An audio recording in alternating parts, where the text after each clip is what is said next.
Oops. And this is the long-awaited weekly Raft Show.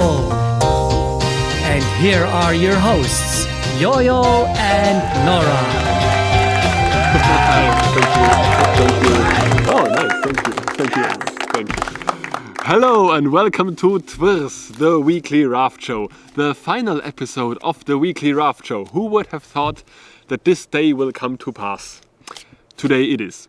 This week's episode will be an episode of many endings, and the first ending is about the engine. Hello! Today is the day of the broken engine. It's the first day without Nora, and the engine is not working. Well, actually it is running. I can drive, but only backwards. There is some strange noise it makes when driving forward. So the plan is now that I go over there where I know someone who lives there and park the raft, get the car and tools, and then see if I can fix it.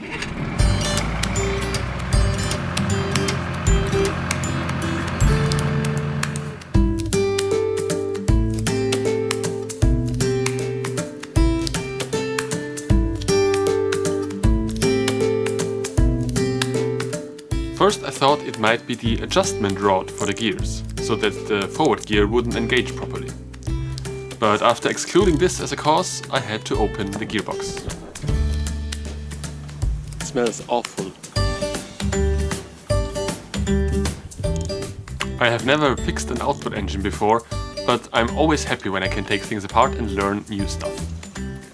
And I only knew so much that chunks of metal in a gearbox is not a good sign. And soon I realized that the shore wasn't the best place to do that. So I got my car that was parked not too far away from here and went to a workshop I could use.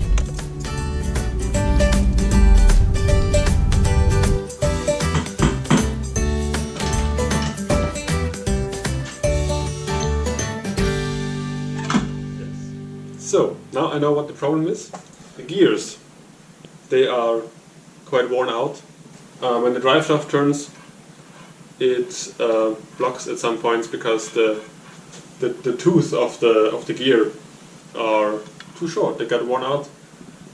I would need spare parts for this, and I am not sure if I could get them. I will have to find an engine for the next 2 weeks, but I already have some ideas. So, there is a different engine. I couldn't repair the other one, and I could borrow this one, which is really nice. Only thing is, it doesn't have the mounting holes for my custom-made steering mechanism, so I have to help out with some rope. And it has 8 horsepower, so 2 more than the one from before had 6 horsepower. So it's now a third more power, and let's see how this affects the raft. If it will break apart or just go faster.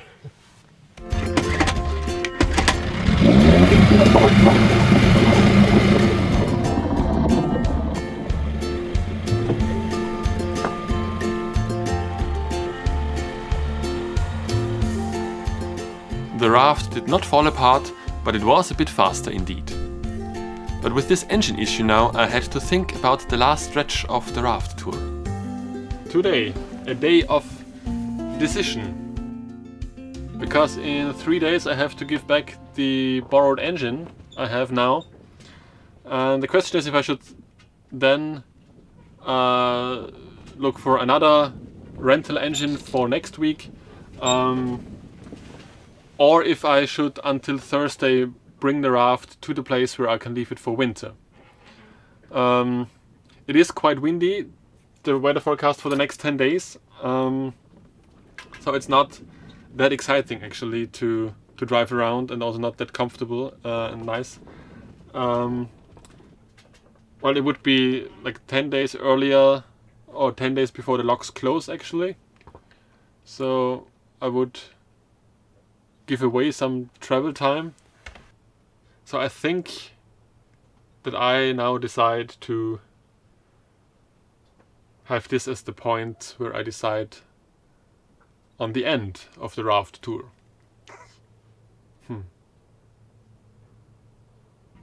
Yeah, the more I talk about it, the more I'm assured that it's okay.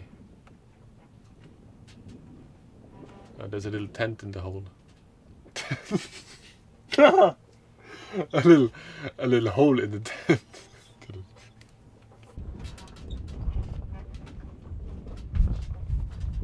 So let's see if I can make it to the shipwreck over there. I don't know anything about the history of this boat, and in this year's time since filming and editing it, I forgot to research anything on that. And while this boat was not suitable for any further use, except being a water garden ornament, I came across another interesting build. So, it just started to rain, but I wanted to show you this here. This is a raft with a caravan. And that's also an interesting idea. Just park the caravan on top of it, and then you can use the caravan as well to travel around. The strong winds prevented me from going into the Lake Vänern, the biggest lake in the European Union. And so I made my way back to the lock in Ypperud and enjoyed the evening when the winds have calmed down. It is again quite windy today, so unfortunately no drone shots, probably. But then I had an idea. Only now, since this would have given us some nice perspectives throughout the whole raft tour. A camera on top of a board. And so I can now show you a bird's perspective for the whole lock in Ypperud.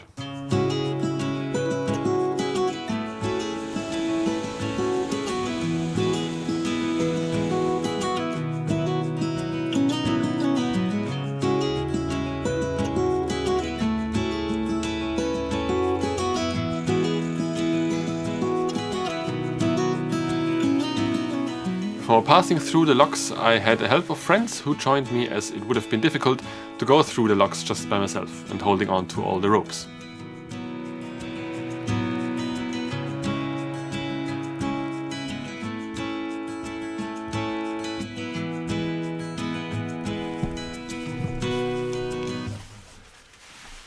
So, this was it, the last lock of the raft tour. But it's good. It's been long. It's been enough. It's like after a meal where you're really satisfied and you don't need more. Maybe just some dessert. That fits always. So I left the lock in Ypperud behind and headed for the bay where I could park the raft for the winter.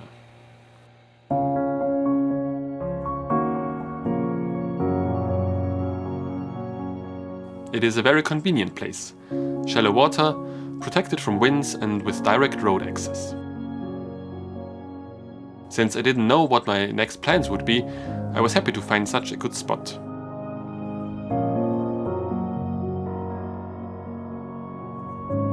So I dropped the anchor for the last time, and a few weeks later I would pack the tent and all the memories.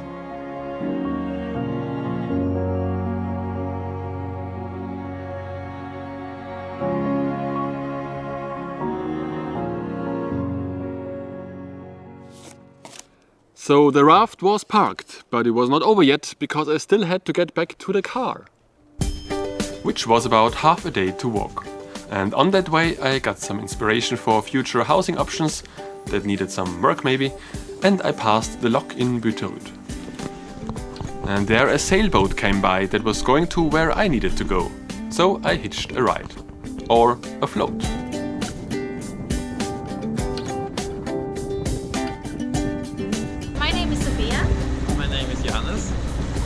Good name. So you live on the sailboat or you just travel for now? Right now we have a small flat in Grebbestad, but the sailboat is part of our life. And we are thinking about living more on the sailboat in the future. 2 years ago we were in Dakar in West Africa with this boat. and now we are in the middle of Dalsland. So from here you can go actually anywhere in the world. Yeah.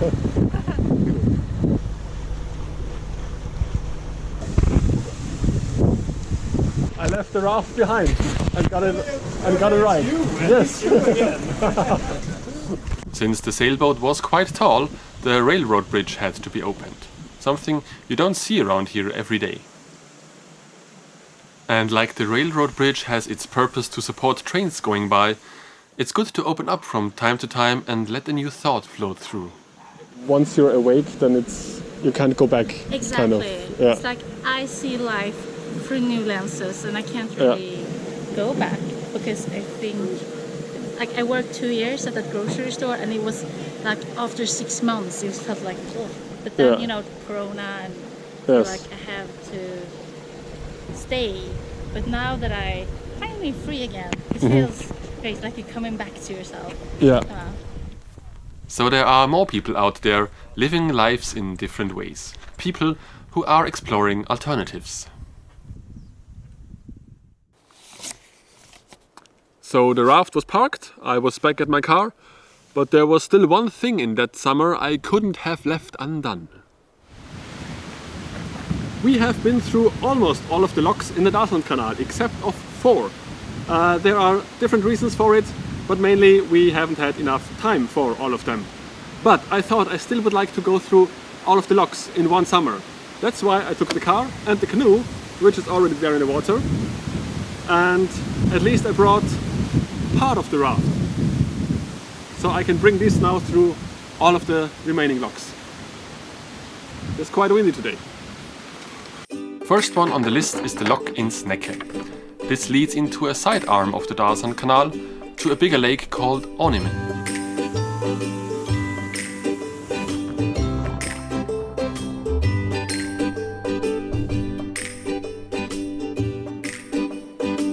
The second lock in the sidearm is in Strømmen.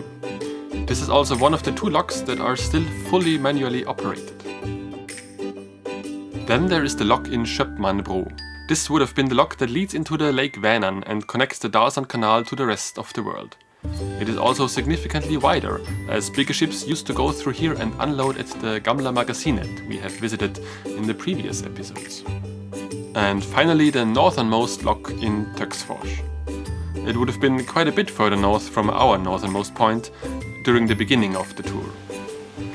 This is also the highest lock chamber, an impressive feeling when you're sitting in there.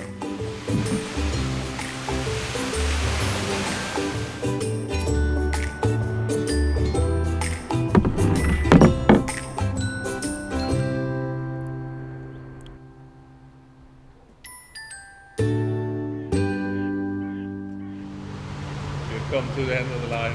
Yes.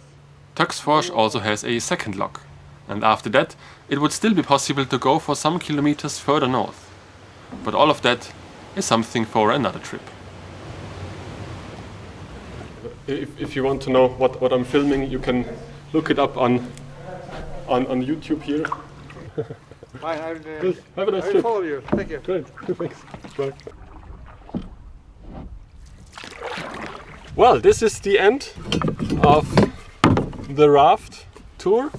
Now I will go back through the locks one last time to get back to the car. And then I have to edit all of this.